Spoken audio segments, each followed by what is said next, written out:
নিযুক্ত যে চিকিৎসা উপদেষ্টা আসলো, তাদের সামনে যখন এই অভ্যুত্থানে আহতরা তাদের সাথে কথা বলতে গেল, সে সেখান থেকে পালিয়ে চলে গেল।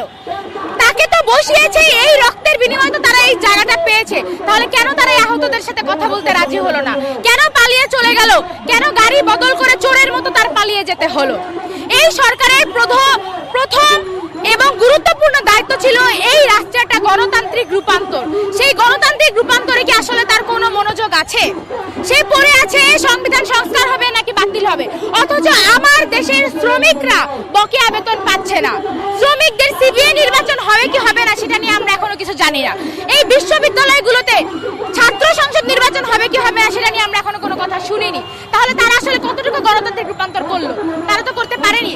এই যে জুলাই গণ অভ্যুত্থানে আমাদের আহত ভাই বোনেরা, তারা কি সুচিকিৎসা পাচ্ছে? তারা পাচ্ছে না। তাদের সাথে কথা বলে দেখেন, তারা পাচ্ছে না, এবং ভুল চিকিৎসার কারণে তাদের অনেকের অঙ্গহানি ঘটছে। আমি শুনেছি যে আহতরা এই রাজু ভাস্কর্যের পাদদেশে এসেছিল তাদের কথাগুলো বলতে, এবং এই বিশ্ববিদ্যালয়ে বিভিন্ন সমন্বয়করা তাদেরকে আটকিয়েছে যে না, আপনাদের এখানে কথা বলতে হবে না, আপনারা চলেন আমাদের সাথে আলোচনা করেন। এই আলোচনার জন্য তো ফ্যাসিবাদী হাসিনা সরকারও আহ্বান দিয়েছিল, তখন কি ছাত্ররা রাজি হয়েছিল? তাহলে কেন এখন এই আহত মানুষজনদেরকে, যাদের রক্তের বিনিময়ে আপনারা এখানে বসেছেন, তাদেরকে আপনারা গোপন বৈঠকে ডাকছেন? কেন আমার আহত ভাই বোনেরা এখনো সুচিকিৎসা পাচ্ছে না? কেন শ্রমিকরা বকেয়া বেতনটা তাদের পরিশোধ করা সম্ভব হচ্ছে না? কেন তাদের বারবার রাস্তায় নামতে হচ্ছে? এই রাস্তায় গণতান্ত্রিক রূপান্তরের জন্য, মানুষের ন্যূনতম আকাঙ্ক্ষা পূরণের জন্য যা যা করা দরকার সরকার তা করতে ব্যর্থ হচ্ছে। আমরা দেখেছিলাম যে এরশাদের পতনের পরে যে নতুন সরকার এসেছিল, সেই সরকার এসে ছাত্র সংসদ নির্বাচন বাতিল করে দিয়েছিল। কেন বাতিল করে দিয়েছিল? কারণ তারা ভয় পেয়েছিল ছাত্র সংসদ নির্বাচন থাকলে আবার যদি এই সরকার, ওই নতুন সরকার যদি কোনো অগণতান্ত্রিক আচরণ করে, তাহলে ছাত্ররা আবার আন্দোলন সংগঠিত করবে এবং তাদের বিরুদ্ধে দাঁড়াবে। তাদের বিরুদ্ধে যেন কেউ দাঁড়াতে না পারে, তারা যেন তাদের মসনদটাকে শক্তিশালীভাবে ধরে রাখতে পারে অগণতান্ত্রিক উপায়, তার জন্যই তারা ছাত্র সংসদ নির্বাচন বন্ধ করেছিল।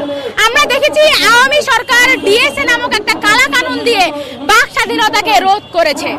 তাদের বিরুদ্ধে কেউ কথা বললে, তাদের চেতনার বিরুদ্ধে কেউ কথা বললেই তারা তাদেরকে জেলে পুরে দিত, সেটা যেই হোক না কেন। আমরা দেখছি এই সরকারও এরকম অগণতান্ত্রিক আচরণ করে যাচ্ছে। তারা জাতীয় ঐক্যের কথা বলে, তারা সর্বধরনের ঐক্যের কথা বলে, কিন্তু তারা কিন্তু আসলে জনগণের প্রতিনিধি হয়ে উঠতে পারছে না। তারা জনগণ বান্ধব কোনো আচরণ করতে পারছে না, এবং তাদের সমালোচনা কেউ করলেও তারা সেটা দমন করার জন্য আওয়ামী সরকার যেমন মুক্তিযুদ্ধের চেতনা ব্যবহার করত, তারা অভ্যুত্থানের চেতনাকে ব্যবহার করছে। অথচ অভ্যুত্থানের চেতনা ছিল একটা গণতান্ত্রিক ব্যবস্থা, তারা কিন্তু সেটা বুঝে উঠতে পারছে না। এবং আমরা প্রথম দিন থেকেই শুনছি সরকারের কোনো সমালোচনা করলেই বলা হচ্ছে যে এই সরকার, নতুন সরকারকে সময় দিতে হবে। আমি একটু মানুষকে মনে করিয়ে দিতে চাই এবং এই সরকারকেও মনে করিয়ে দিতে চাই যে হাসিনাও বারবার বলতো আমাদেরকে সময় দিতে হবে, আদালতকে সময় দিতে হবে। এভাবেই কিন্তু একটা শাসন ব্যবস্থা ফ্যাসিবাদী হয়ে ওঠে, এবং আমরা দেখি একটা ফ্যাসিবাদী শাসক হয়তো চলেছে, কিন্তু বর্তমানে যারা শাসক হিসেবে আছে তারা কিন্তু এই ফ্যাসিবাদী কাঠামোটাকে ভাঙতে পারেনি, এবং তারা কিন্তু নতুনভাবে ফ্যাসিবাদী হয়ে ওঠার জন্য যা যা বন্দোবস্ত করা দরকার তারা কিন্তু তাই করে যাচ্ছে। শাসকের শ্রেণীও কিন্তু কোনো পরিবর্তন ঘটেনি।